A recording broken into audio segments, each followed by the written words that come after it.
Olá pessoal, tudo bem? Sejam todos e todas bem-vindas, eu sou a Thaís e hoje nós vamos começar uma nova sessão sobre questões relacionadas ao campo do serviço social. E hoje, para começar, nós falaremos sobre os princípios do projeto ético-político do serviço social e seus desdobramentos na profissão. Vamos lá? Para iniciar, hoje a gente precisa lembrar então que o serviço social como profissão, ele vai surgir no Brasil na década de 30, vinculado à Igreja Católica, mas ele tem a sua inserção no mercado de trabalho dada, sobretudo, pelo Estado, e vinculado à necessária viabilização das políticas sociais, necessárias para conter as expressões da questão social, que naquele contexto histórico eram necessárias para a manutenção de um padrão de acumulação capitalista. Desde os seus primórdios, os assistentes sociais brasileiros eles se preocupavam em orientar suas ações profissionais a uma determinada direção política.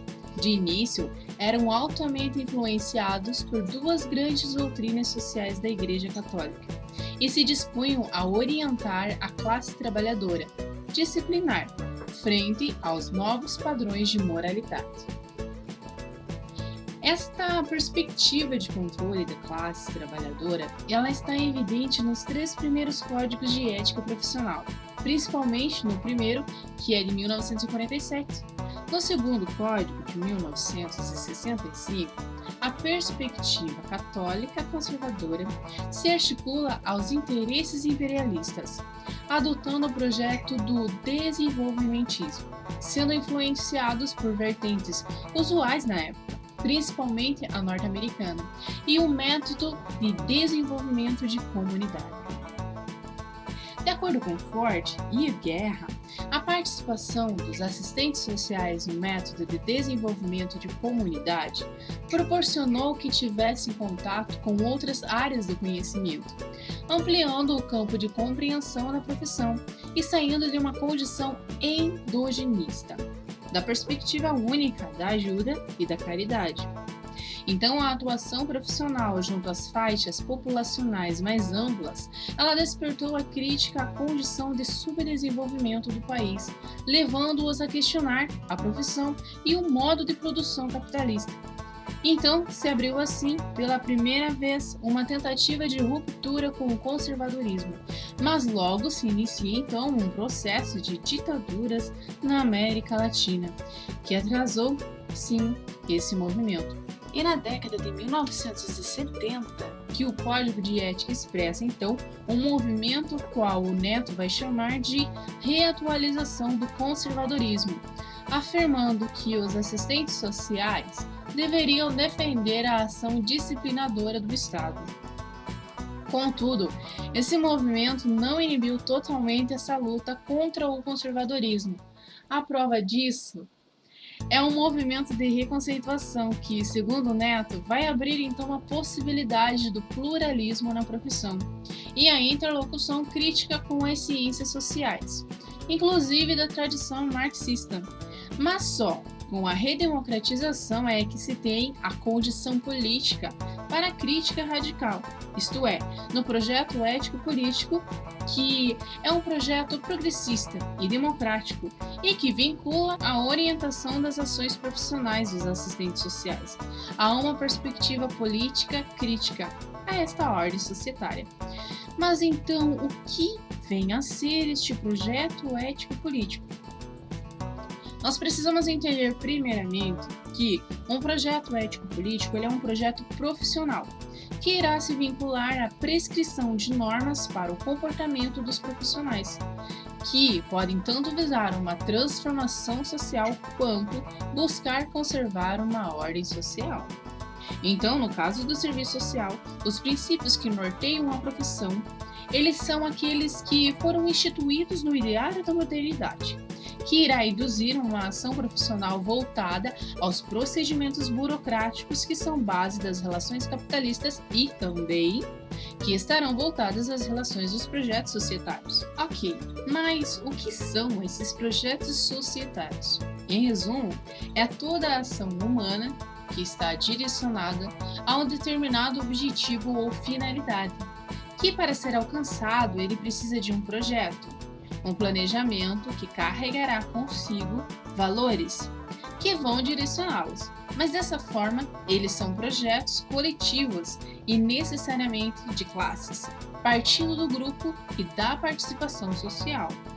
Assim, o que difere o projeto profissional do projeto societário é que o segundo vai demandar a adesão de um grande grupo, que pode buscar a transformação social ou a opressão, como, por exemplo, um projeto societário advindo da classe dominante, que historicamente se sobrepõe à classe subalterna através de meios econômicos e culturais e favorecem processos como de alienação.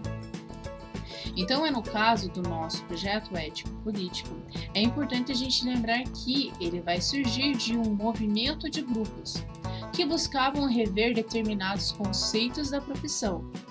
Logo, dessa forma, nosso projeto ético-político vai surgir então entre as décadas de 70 e 80, que foi o período em que demarcou a busca pelo rompimento com o conservadorismo. Mas vale ressaltar que, consigo, não abandonou as concepções de vida de cada profissional.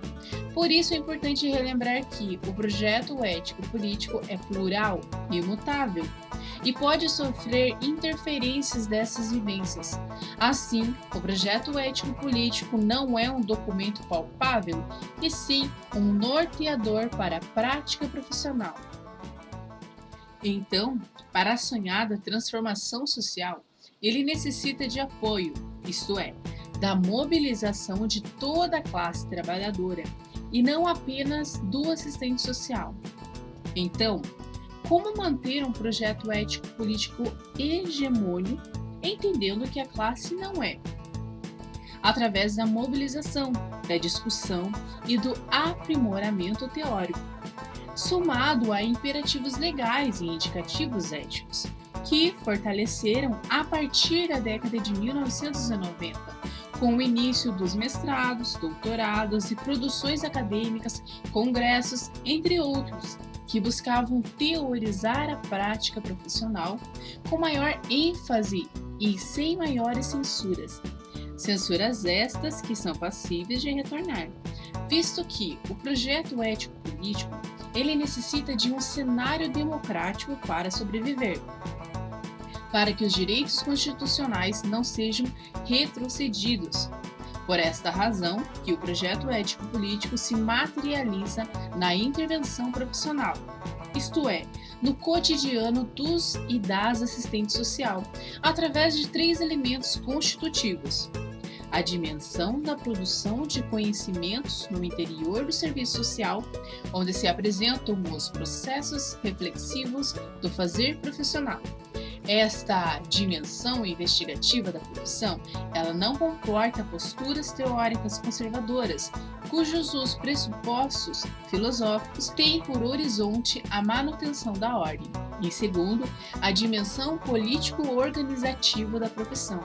Aqui se assentam tanto os fóruns de deliberação quanto as entidades representativas da profissão, Conselho Federal e Regionais de Serviço Social, CRES e Cefes, Associação Brasileira de Ensino e Pesquisa em Serviço Social, APEPS, a Executiva Nacional de Estudantes de Serviço Social, ENESO, o projeto ético-político como uma projeção e pressupõe em si mesmo um espaço democrático, aberto, em construção e em permanente tensão e conflito.